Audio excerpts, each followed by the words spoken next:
Welcome to our first LinkedIn Live Breaking Barriers of 2025. We're delighted that you are joining us for January's session. We meet monthly to discuss issues around gender equity. And my name is Rachel Schofield. I work for Shape Talent being an award-winning diversity, equity and inclusion consultancy working with large global organizations who are serious about gender equity. And the reason we get together once a month here on LinkedIn is to dive into big topics around gender equity. And today that topic is beyond representation, designing workplace systems through the lens of intersectionality. Sounds like a bit of a mouthful, but actually going to be hugely fascinating. And it's a bit special today, not only because it's the first session of the year, but because there are some things that are a little bit different for today's session. The first one, as you can see, is normally it's just me and somebody else, maybe two people. Today, it's not one, not two, not three, but four guests. I'm delighted to welcome Simon Houghton, Julie Guindy, Ailish Breen, and Arlene Raan. Sorry, Arlene, don't know where my teeth went. To discuss this topic with me. I'll do a full introduction to them in a moment, but because we have got such fantastic guests today, there's something else that's a bit different. The session is not half an hour, but it's an hour because we really want to make some space for real discussion on this topic, which might mean, particularly given the full start that we had, that you aren't able to stay for all of this. Although, of course, sandwiches welcome, pasta welcome. We are a very lunch-friendly space here. But if for some reason you can't stay and see this through with us to the end, then please be reassured that the recording magically appears and sits on LinkedIn for the rest of eternity. So you can come back to it and you can also direct your friends to it. We would encourage you to get stuck in as well. The whole point of these LinkedIn Lives is that it's a conversation, not just a conversation between me and my guests, but a conversation with you as well. So we will have a really interesting chat with the guests, but we'll also make time to dive into the comments. So let us know what you're seeing, feeling, whether what we're talking about echoes your experience. And also we'll make some time at the end for questions.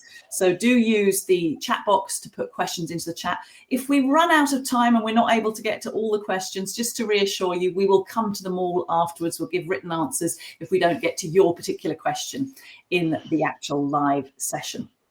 And the final very special thing about today that we're super proud of is that we are launching Shape Talent's intersectionality ebook to accompany our session today. And because you're here, because you are signing up to this particular Breaking Barriers LinkedIn Live, you get first dibs. You get to look at this first. And so dropping into the chat, hopefully magically behind the scenes by one of my brilliant colleagues, will be the link to allow you to download our ebook. Whether you are an EDI leader, head of talent or HR, chief people officer, this is about giving you some additional resources, to equipping you to feel that you have things a little bit more under control when it comes to understanding the intersectional barriers that women in your organization may be facing. So we have created what we hope will be a really practical guide to understanding, recognizing, and taking meaningful action to ensure that your EDI strategy is truly inclusive of all women. So I'll remind you of that later on in our conversation, but that is available to you today to download, read, inwardly digest, and of course, come back to us with questions and comments. We love your feedback. So that is what you need to know. And without further ado, let me introduce our four guests who've been sitting very patiently, and I'm delighted to have all of them with us. Arlene Raan, first of all, joins us from far away outside Boston in the States. Particular thank you to you for dealing with time differences, Arlene. Arlene is a transformational leader and strategic DEI innovator with over 30 years of experience driving cultural change and advancing equity in global organizations. As you can see, she's the founder and president of Red House Performing Consulting, works regularly with Fortune 500 companies and global entities across over 20 countries. So this is a person who knows about workplace equity and reimagining it through the lens of intersectionality. Thanks for being with us, Arlene. We'll hear from you shortly. Also with us today is Julie Guindy, who has a background in IT consulting, but is joining us today as a dynamic data-driven strategist, consultant, entrepreneur, best-selling neuro-inclusion author and thought leader, dedicated to assisting organizations to unlock business performance through actionable insights. She's in London, in Canary Wharf, and has both leadership and first-hand experience of intersectionality, intercultural, gender and neurodiversity inclusion. So a real sought-after expert in this field. Great to have you with us, Julie.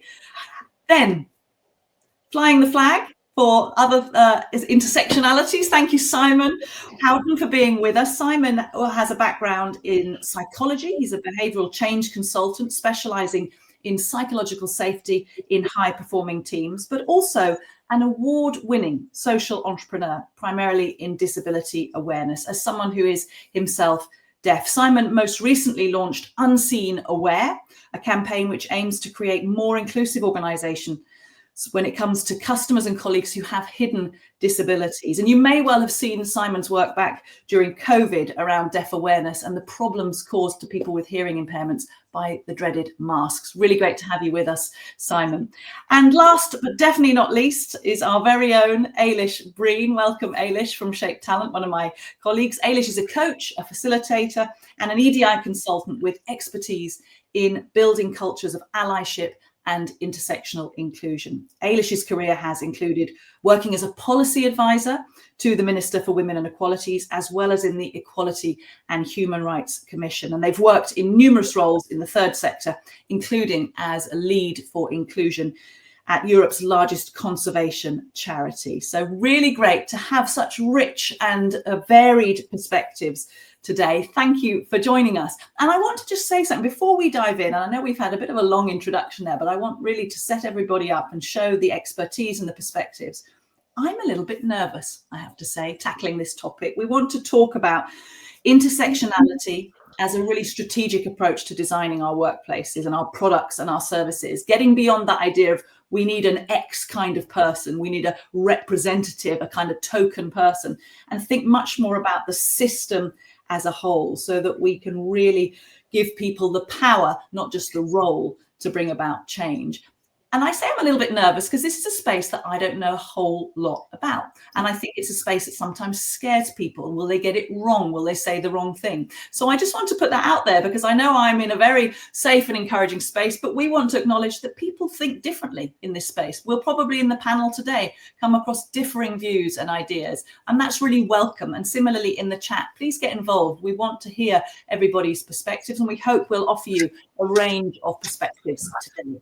So now that that's on the table and I've got over my scaredness, let me come to you, Ailish, first, because it would be really great before we start to get some foundations down, because as I say, this is a topic that for some people is not familiar. So what is intersectionality at its most basic?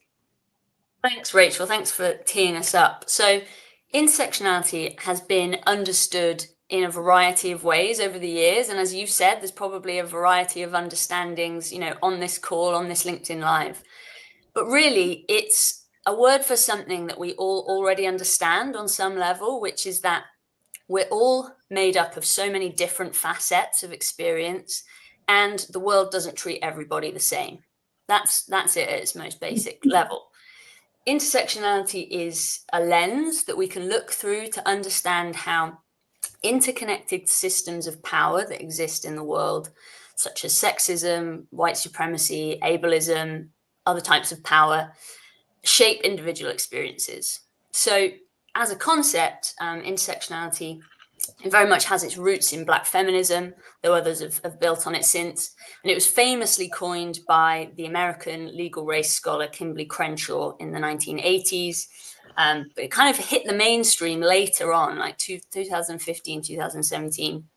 And her work showed the ways in which multiple forms of privilege or oppression can combine and create completely unique challenges and experiences for people that can't be fully understood by looking at just a singular aspect of their identity. The area that Crenshaw focused on in her early work was how women of color were treated by the legal system and the political system. And she explains that a Black woman might face both racial and gender discrimination at the same time. But her experience of white supremacy differs from a man who shares her ethnicity. And her experience of patriarchy differs from the way a white woman might experience that system. So everyone has their own unique experience of intersectionality, because we each sit at different places along various spectrums of identity. We each experience those systems in a different way. We all have our own context. But in simple terms, intersectionality explains how those multiple forms of inequality or oppression, and privilege as well, can all act upon a person at once and create this kind of particular mix of experiences, advantages, and obstacles that can only be understood if we look at the full person, a holistic person, and importantly, how the world might treat them as a result. Yeah. So what that means for us, to effectively fight inequalities, we need to be looking at the systems, not just the people. And intersectionality draws attention to these systems that would otherwise perhaps remain hidden, and it enables us to challenge them. So when we work in an EDI space, understanding intersectionality is really important, because it reminds us, like you said, that women don't face barriers equally, and that gender is always intertwined with these other systems that we need to address if we're going to create systems change. Being such an important word, given that we're looking at this about the workplace and where power resides, and about how we invite people to show up, be themselves, take power for themselves, and all of those kind of things, and the barriers that they might face. And Ailish, I wonder then, because it's a topic that sometimes can be misunderstood, that can be controversial, what do you think are some of the misconceptions perhaps, or the challenges around intersectionality? I think one of the biggest misconceptions about intersectionality is that it's about creating a hierarchy of oppression. Who's the most oppressed? And this is really misleading, because it suggests that it's about dividing up groups and pitting us against each other, or that everybody's kind of demanding their own special treatment. And there's an even more kind of extreme version of that view that might go further and suggest that intersectionality is actually about inverting this hierarchy of oppression, so that now being, a white, straight, cisgender man is the worst possible thing you can be. But of course, that's not the case. All intersectionality does is help us identify the structural barriers that create these inequities, so that we can design better solutions that benefit everyone. It's not about individual groups competing in their struggles, but actually finding solidarity and identifying the systems that create those barriers in the first place. So that's one misconception. I think another one that's particularly relevant to businesses is that intersectionality is too complex to possibly apply in a workplace setting. And like you said, it can feel overwhelming. Leaders have lots of complex decisions to make every day, and they might worry that there's too much time or expertise needed to approach things in an intersectional way, or that you need to sort of create these endless tailored solutions for people. But in fact, the opposite is actually true in some ways. Intersectionality asks us to take a step back and take a universal design approach to designing solutions. So when we design from an intersectional point of view, we actually just look at the system and ask who's benefiting from this, who's not benefiting, and who's actually left worse off by this thing that we've designed. And when we try and design our solutions from there, they actually have broader, more equitable impacts on people. So it's actually more practical, not less. Just to give one quick example of that, flexible working. So flexible working arrangements can support so many different types of people to have a better working life. Parents, disabled people, people living with health conditions, people who face more microaggressions at work than others, people with caring responsibilities. The list kind of goes on. But by focusing on removing barriers and creating a widespread solution, rather than kind of honing in on the identities of people as being the source of their challenges, we can ask, how can I design this environment to work for as many people as possible? And it's not about flattening out people's experience and saying, ignoring people's specific experiences. It's seeing things in two ways at once. So it's a way of being able to see very zoomed in and very zoomed out at the same time. And this allows you to support the person, design solutions that support the individual, but also, more importantly, solutions that dismantle the unfair systems And both are needed, I think. Both are needed if we're going to have effective inclusion strategies. Yeah, brilliant. Ailish, I might come back to you in a moment, but I'm actually going to go over now and bring in Julie about where people go wrong with this, because I wonder what you think, Julie, or what you really wish that organizations, leaders in particular, understood better about intersecting identities that Ailish has kind of laid out. Thanks for that, Rachel. It's a good question. I think I'll cover a few points to answer that question. First of all, I would say one place that a lot of people don't actually the fall trap in is that they think bias is bad. I am not biased. Bias is a personal thing. Don't call me biased. But what people don't realize is that bias is natural. Bias is actually evolutionary and it is systematic. I mean, if you see a lion, by default, you're going to run as fast as you can away from the lion, right? Unless I don't know, you're autistic or you have a kind of neurodiversity that tells you maybe this lion just had food. Maybe they don't need to eat now. Maybe you're safe. But otherwise, evolution taught us to just run as fast as we can away from the lion. This is a form of bias. That's the part of the brain that works fast to protect us, to keep us alive. And that is bias. So it's nothing personal. If you have bias, you're human. It's normal. Now, unconscious bias is called unconscious for this reason. And a lot of leaders sometimes get offended when they hear the word bias, even when someone like Arlene or Ailish or talent group or me or Simon go to talk to them and to explain how we can disrupt these barriers. Some leaders might get offended because they think about I'm not biased. I of course I'm not biased. So we can't think like that. We have to understand bias is a natural thing and it happens. The other thing is we also need to understand that even within race, within gender, within neurodiversity, within disabilities, within all of these diversities, there are variations.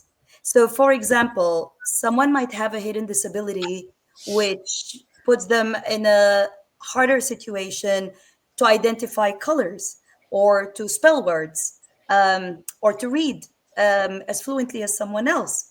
But someone might have a hidden disability where they literally can't open their eyes if they're in the underground because it's so bright for them. Someone with autism would be seeing more things and absorbing more information than someone else. So we need to speak a bit slower to them because they're not just focusing on us. They can hear 5 conversations down the carriage in the underground. Londoner talk here. So we need to understand that even within the diversities, there are huge variations. And we can't just take the same kind of plaster on every diversity and assume it's going okay for all neurodivergent people we're going to give you a green paper so you can read easier. But I don't have dyslexia. I have something else, and you need to cater for that in a different way. The other thing is that a lot of leaders assume what a minority is. And we see this example very prominently in certain sectors where there are male dominated sectors and females are the minority. But there are female dominated sectors as well where males are a minority. And in that case, the organization has to advocate and amplify these voices, regardless of the gender, or even if they're not male or female, there are other genders that they need to amplify the voices of as well. Again, another thing that I see often is that intersectionality actually can deepen barriers. And sometimes we don't look at the lived experience as expertise. So we have these deepened barriers and we talk about it as if we know it, but we're not curious enough to actually ask the person to ask, what is your expertise in this? You're the one who's intersectional. You're the one who's not intersectional or have a disability or from a race that maybe I'm not as familiar with or culture, because some of us have the same race but different cultures within the race. So that's another thing to put in the equation. And what Ailish mentioned earlier, universal design. I mean, I wrote about this in the book. We wrote about autism, and universal design is so crucial. But at the same time, not universal in a way that is so rigid, that nobody can change anything about it, and it only fits a category of people, and the minorities basically fall even further down and don't get what they need. Yeah. Thanks, Julie. Really interesting. I'm taking lots of notes here. And stay humble and curious. As a leader, I know it's easier to just group people up or categorize. No, stay humble and curious. Find out and stay humble and curious. Now, humble and curious are words that lead me on to Arlene, who will be both of those things, but living in a country where led by someone who may not be humble and curious anymore about this issue, Arlene. And without wishing to make you the spokesperson for the US, I just wonder a couple of things, really. I'd love your thoughts on, what you've seen at your own personal level in the workplace about how people's working lives are affected differently depending on their, those intersecting identities, or sometimes we say intersecting oppressions. And maybe you have some thoughts. You are very welcome to add in or not add in about, what's happening in the US and the kind of geopolitical factors that might come into this bigger debate about intersectionality. Well, thank you. And thank you for recognizing that context matters. And certainly the geopolitical context of the US right now is certainly something that matters greatly for those of us who are living here, as well as for people around the world. And I think one of the things that we're seeing right now are some unintended consequences of a lack due to a lack of the ability to truly understand intersectionality. So in attempts to put forth a certain vision or to make good on certain campaign promises, we are experiencing not only the immediate dismantling of a particular program or a particular approach, but we're seeing a cascading of events that are impacting people at a much broader and a much deeper level than ever expected. Who would have thought that for example, telling people, oh, hey, there's no more remote work. Okay, there's no more remote work. Essentially, the statistics that I see, that's impacting DC, Washington, DC, just one geography, but it's impacting some communities that really saw a boost, a huge boost in economic recovery, because the federal government was willing to have people positioned all throughout the United States, which is absolutely huge. And so you see these small enclaves in these really rural towns where people will no longer be able to work in that job, which means that's going to further disadvantage the economics in that area. And so we see a really short-sightedness. So let's take down, we no longer want to see, there's so much in my head right now. We no longer want to see a woke army or a woke military. Well, okay, that may be your goal. But then on the other side, when you dismantle or you dismantle, programs, funding for programs for people of, you think it's people of color or for immigrants, oh, you do know that a huge portion of your veteran population, okay, are falling into those categories. And so it's this lack of understanding of intersectionality and how we're not just one thing. It's not just about, taking down one particular group like immigrants. And even people within that category, oftentimes, I continue to see on the news regardless of the outlet, I continue to see immigrants themselves who are in mixed status families saying, hey, I voted for this administration. Yes, I want the criminals gone. And yet we know that, that's not just what's going to happen. And so this lack of an understanding that we are rich set of identities, they intersect one another, and we can't just take one aspect of a person's identity, create a policy, and then just get rid of that particular identity element, because the whole person goes with it. not just their identity in that aspect. And so I if we had this conversation back in September, I would have talked about something different. But I think right now what's happening in the US is an excellent example, at least on the geopolitical scene, of a lack of understanding of intersectionality.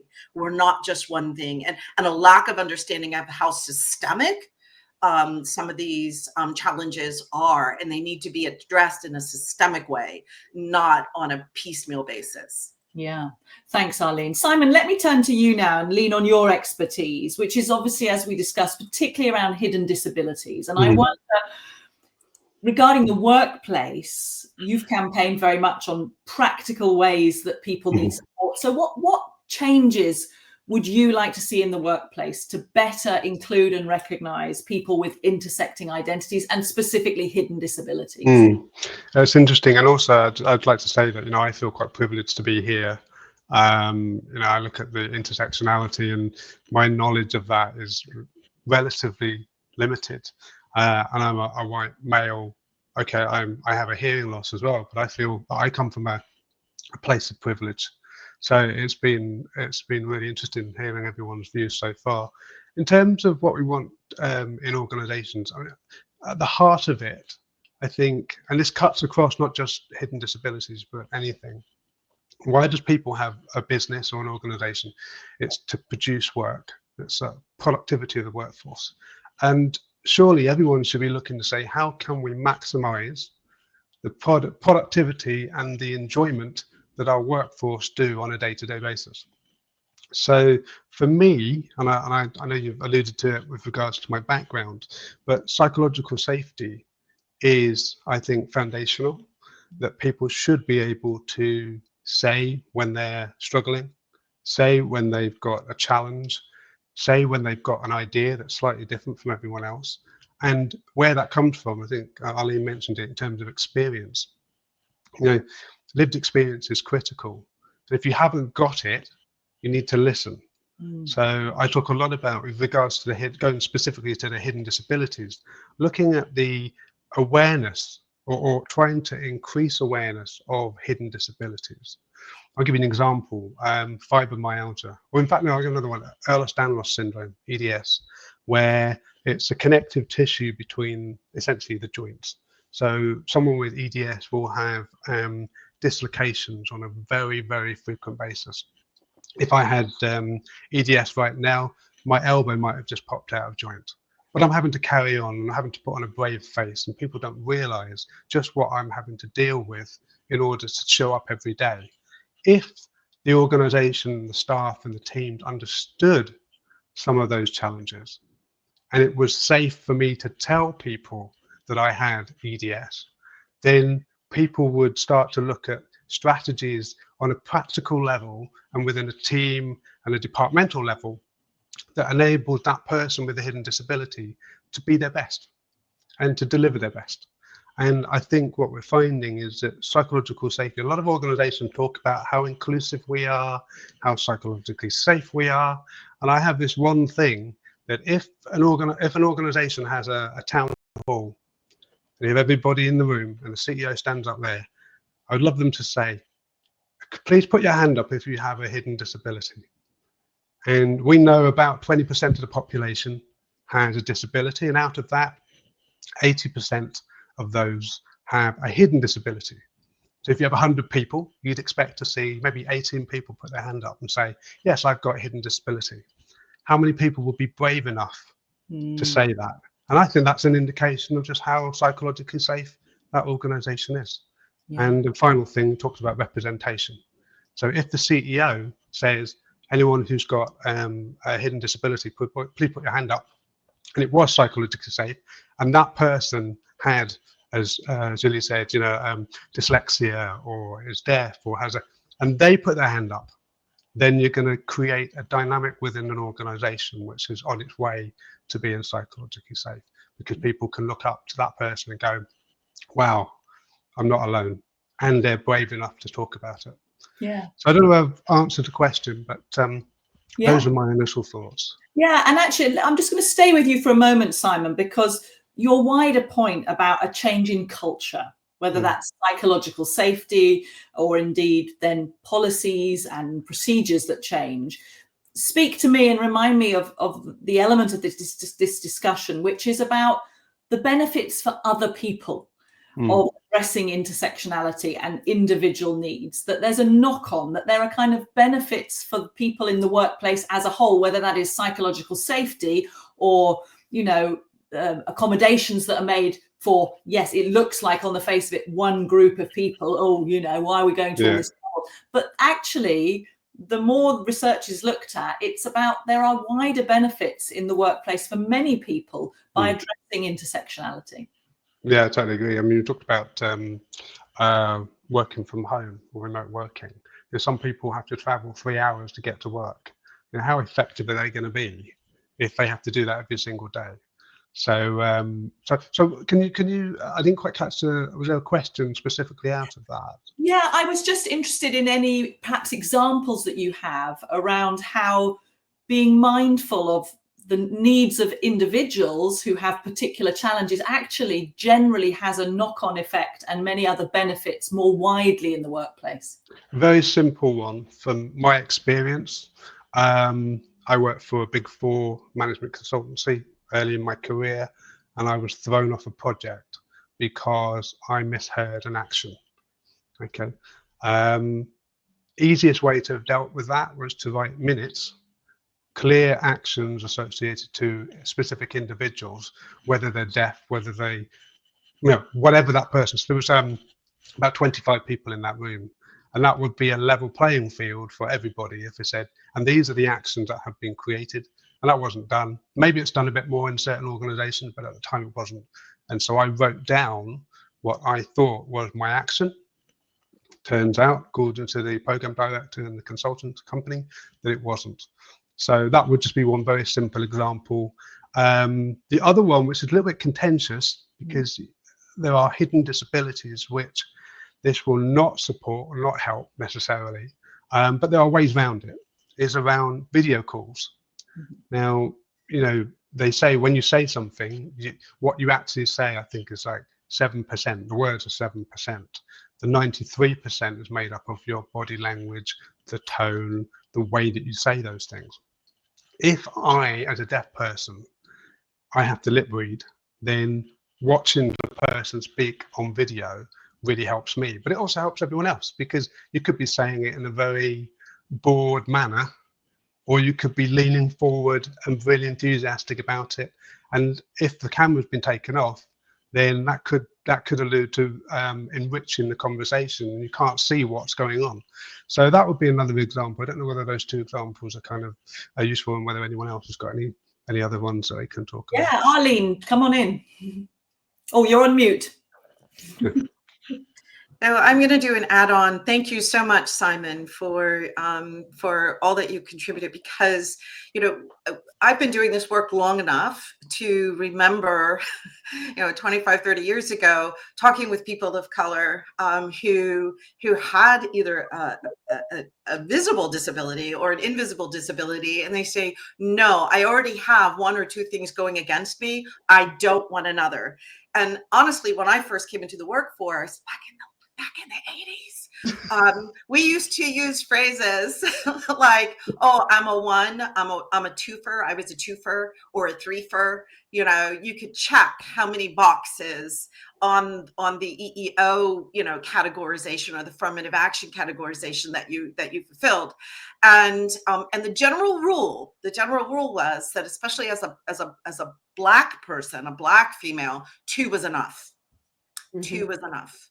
And so oftentimes we didn't disclose medical conditions. We didn't disclose the need to care for children or care for, you know, other needs. We didn't disclose any of that because it was far too psychologically unsafe and career unsafe. And so, you know, this whole, you know, I think this topic of intersectionality is really appropriate because it really has helped widen the aperture and widen people's understanding of the need to really, disclose and share and respond to other aspects of someone's identity, not just the fact that I'm a Black woman now over a certain age. We've got to respond to other aspects of it. So Simon, that's what I was thinking of as you were speaking. It's sort of the curb cut. You were talking about the curb cut. When we cut curbs for people to have access with wheelchair or who had mobility issues, we made it. And you were talking about a curb cut, really, that made it safe for other aspects of our identity or intersectional pieces of ourselves to be disclosed that couldn't be disclosed just 10, 15, or even 20 years ago. So thank you. Yeah. Thanks, that's great. And actually, I want to pick up your point there, Arlene, with Ailish, actually. I mean, in a way, you laugh quite, very self-deprecatingly about the kind of 2 for 3 for, but that idea of people who have several intersecting identities, I want to pick that up with you, Ailish, because one of the things that gets misunderstood, and again, at the risk of getting into American politics, I know there were some comments Trump made about Kamala Harris during the campaign, where he sort of said, "Oh, I see today she's choosing this identity over that identity. Today she's, talking about her Indian roots, and oh, I thought she was this."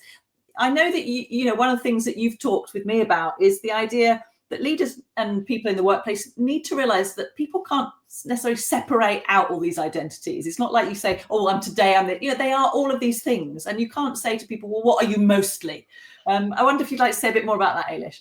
Yeah, absolutely. I completely agree. And others have touched on that as well. People just don't fit into neat categories. It just is not how it works. If you ask me to just tell you what my gender is, we could be here all day. There's not a box for it. So we need to be really careful of just trying to oversimplify humans. We experience all the parts of ourselves at once. And like you said, we can't choose which part matters more. We shouldn't have to choose which part matters more to us on a certain day. Otherwise, and from an inclusion point of view, any solutions that we come up with are just going to be way oversimplified, and they're not going to fit the real complexity of how people are.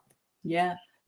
And I, as well, I've still got you, Ailish. I just get you to perhaps build on that point that both Simon and Arlene were talking about, the sort of the curb cut effect, that idea that if you make accommodations for people who have one identity, as it were, that actually benefits lots of people. So what leaders perhaps sometimes fail to see, and leaders often very interested in their bottom line, is that these kind of policies, these equitable policies, are cost effective as well, and have a ripple effect that can be very powerful and important in the workplace. Yeah, absolutely. I think, as I kind of mentioned at the start, it can feel like an intersectional approach is something to do later on when you've already sorted out gender, or when you've already sorted out your racial equity. But actually, that's the wrong way around of looking at it. If you ignore intersectionality, you're just going to have the same issues showing up year on year. So instead of kind of cycling through these narrow approaches of that only address one group at a time, actually taking a curb cut approach and trying to design in that more universal way means that your changes are going to be more cost effective, hopefully more sustainable, more impactful. And they can be iterated over time as you learn more about your workforce. So you don't have to start all over again with a new initiative each time you're trying to design something for inclusion.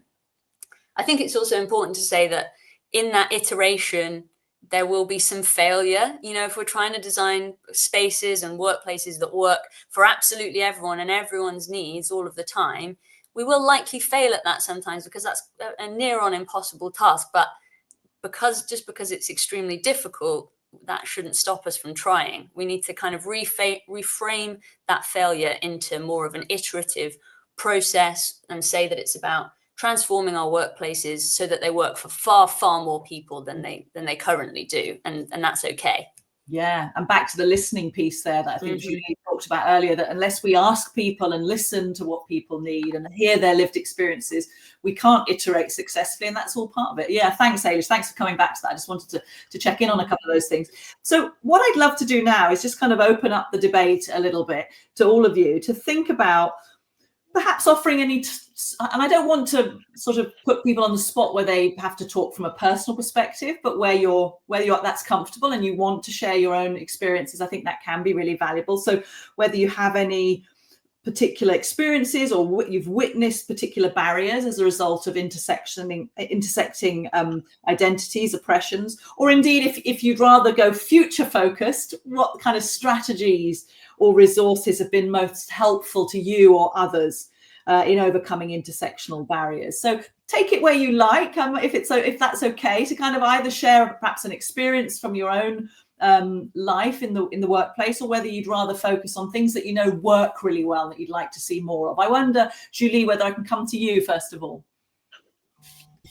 Sure, Rachel. I'm not going to delve into specific examples, but many on the call will appreciate things like favoritism, facing reward and promotional discriminations, things like the punishment gap, or the or the or the glass ceiling effect, or all of these names. I'm sure people will recognize them and will have their own stories to share. It is easier to categorize, as I mentioned and as Ailish mentioned, but that means we actually eradicate people, their experiences, and in some cases even gaslight those experiences. Don't even start me on things like tokenism, meritocracy, and systematic and structural barriers. That's a whole that's a whole conversation on. It is a whole conversation, but just say, if you don't mind me, tokenism. It would be worth stopping there just for a moment if we can keep it tight, because I think often people do fall into that trap, sometimes perhaps with good intent, to think, right, well, let's make sure we get X kind of person onto this committee or at a senior level, and they don't see that that's not the right approach. So I wonder if you would say something just briefly about tokenism and how it can mislead us. So tokenism can be very misleading because, unfortunately, if tokenism is not done correctly, let's put it this way, but it can lead to things like glass cliff effects. So, for example, speaking of American politics again, sorry, Arlene, it's just American politics, kind of our world politics for us. So if you look at, for example, how the previous, and many might disagree on this. Actually, let's leave American politics. Let's look at British politics. Look at how, for example, we struggled through COVID. The economy struggled. Many men made wrong decisions during COVID and and looking at the economy and everything. But then when one female came to power for a week or 2 weeks, she was slaughtered by everyone. Now, she was already joining at a time that was very politically and economically sensitive. I take it you're talking about Liz Truss, by the way. Liz Truss, and let's face it, Theresa May didn't have it much easier either. I'm putting both as an example here, but yes, I'm not a fan of either, by the way. Not a fan of either, but not a fan of the male counterparts. However, the fact my brain doesn't see the whole like male female kind of dynamic as much. In my opinion, the men in those positions have done far worse and have so much blood on their hands compared to those two females. Yet the world totally assassinated those two females, politically speaking, on the tabloids, on the news, on everything. And that just shows a simple example of a glass cliff effect. So maybe the party, maybe they won these votes, maybe the party put them in that position to show they're trying to be inclusive. But unfortunately for them, this was a glass cliff effect. It was already a failing project. It was already very far gone to be repaired in any way. Whoever was going to take that position was going to get a fall. And guess what? All three of them, well, two of them got that position, whether it's Liz Truss or Rishi Sunak. And even in Rishi Sunak's case, male, everything. But I can't call it a minority because South Asians in the UK are a second majority, but still a minority to white males. And so, unfortunately, that really backfired. And that's what I see tokenism can cause issues with. But in the same hand, meritocracy is not much better because meritocracy will just make you skip so much amazing talent and innovations and creativity. So yeah, organizations need to be very careful about these things. Going back to your initial question. Yeah, thank you for letting me detour with you there, Jolie. No, it's okay. More than happy to. Going back to your initial question, a lot of people must have struggled at work with all these things, and I saw a lot of nods on the call now. it's great we have employment laws as well, but guess what? These are not actually as applicable when there are more intersectionalities or ambiguous intersectionalities, or when the person is a minority. So we know that, and unfortunately, it's a well-known case that in the UK, especially lately, the police has been asking people to be more proactive in reporting things like hate crime and things like that, because they just go unseen. And it's a well-known fact, a lot of victims from minorities who are females, or transgender, or other genders, don't get taken as seriously when they report things to the police or the NHS. It's all over the news. So suddenly, even the system that is meant to be protecting people is no longer protecting it. We've seen in the US how people got shot just because from being from a different race. And this is scary, because if you can't rely on the law to protect those who need protection, what are the options here? Yeah. Thanks, Jolie. Arlene, let me come to you next. And some really interesting kind of points there about sort of wider society, the fact that this issue of intersectionality ripples out very widely. If we just pull back, though, perhaps just to the workplace for now, I wonder what thoughts you might have about either things you've experienced or witnessed, or solutions that kind of immediately come to your head as why are we not just doing some of these things? Oh, you're on mute again. Absolutely, and I'll speak more directly to what I tend to focus on in our practice. So I know Jolie earlier said about bias, or yes, we're all biased. So in my practice, we say language counts. So language counts. So if we call it bias, it could incur a lot of defensive positioning. But your frame of reference, what's your frame of reference? And then 3 simple words, tell me more. How can we be curious about someone's frame of reference? Tell me more, and non-threatening. Tell me more, tell me more. And hopefully they might become more curious about us. And then if they don't, after 5 times you say, well, let me tell you mine. Let me tell you mine. Let me tell you mine. And so it becomes more of a, of a back and forth. I did. But where do you see those conversations best happening? I mean, presumably at all levels, but are there particular places we think we need to try and build those kind of dialogues in? Sure, absolutely. With people who are making decisions, people in leadership roles making decisions. And all too often, some of our efforts, and even as I read through the ebook, some of the efforts, or many of the efforts, tend to be more focused on those who are on the oppressed side of intersectionality versus those who are on the privileged side. And so I really think that we, in the work that we do in my practice, we focus on those people in roles of privilege or positions of privilege, and how can we help them understand that it's not shared, and 2, it's not threatening to share. It's not a zero-sum game here. We can extend privilege to more people, and we can get a better result overall as an organization. I work with leaders to help them understand how to navigate differences more effectively. Right. You talked about tokenism.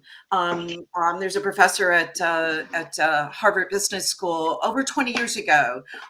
Professor David Thomas wrote a piece about what really happens when people are like jettisoned from manager to vice president. It's not that they're a token. It's just that they are moved into a position where they have absolutely no support. Where other people who may have ascended very quickly in the organization, they have done so with this wraparound support. So if they make a wrong move, someone says, oh, you shouldn't have done that. Let me go fix that for you. Oh, no, don't do that decision. Let me fix that for you. Whereas the token is placed in a role without any support. So I work on organizations like, who are you supporting?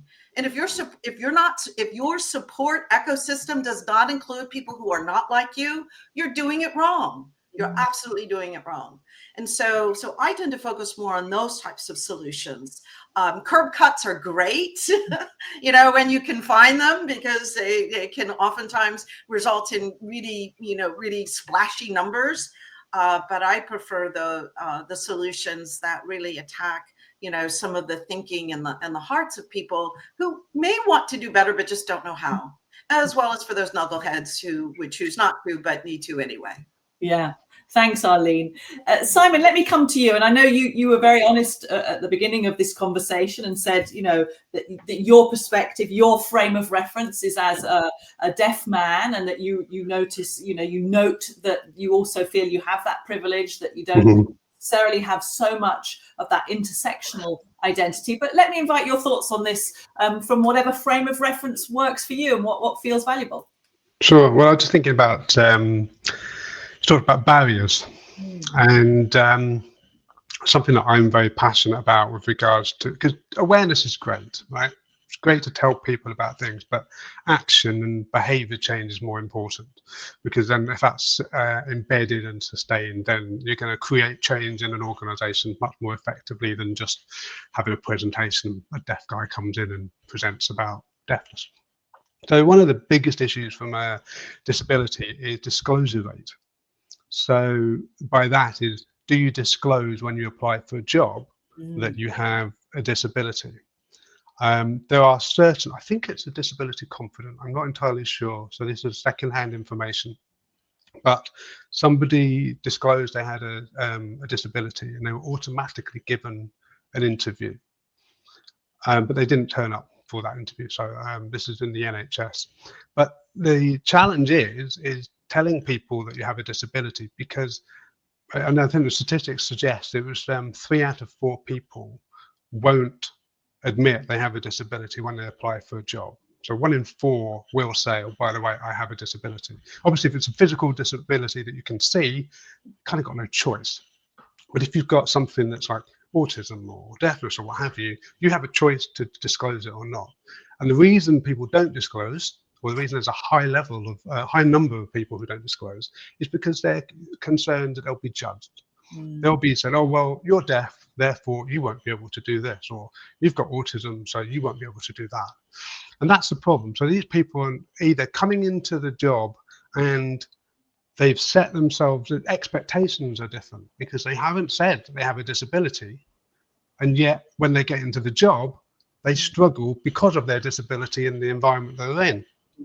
Having said that, had they mentioned they had a disability at the start, I know you can't discriminate, but let's be honest, you can always find the reason why you chose X over Y. So it's really difficult. So disclosure is a real big thing. Barriers, I've seen a number of people where they've been passed over for promotion, they haven't got the job, and it's all about, and I think if I come away with an educational moment, something to take away is, don't make assumptions.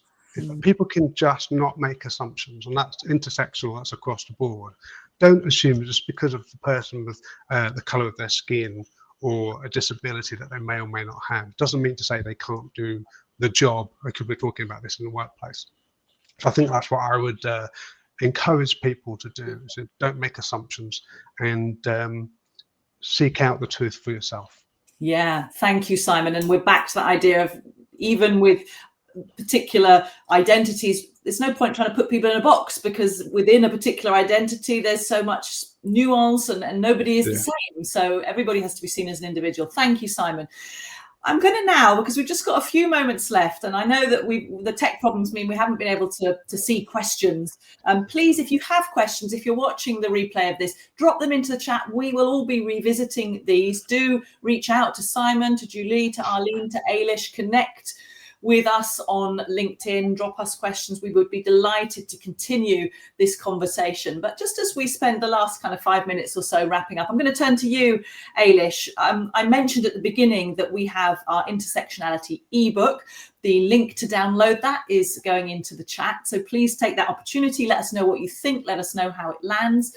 But in the meantime, let's get some ideas here, Ailish, as we close, because we want to leave people not just with a sense of what's challenging, what's going wrong, what are the difficulties. Yes, it's hugely important to understand those, but looking into the future, we always want with our LinkedIn Lives to think about what can people do?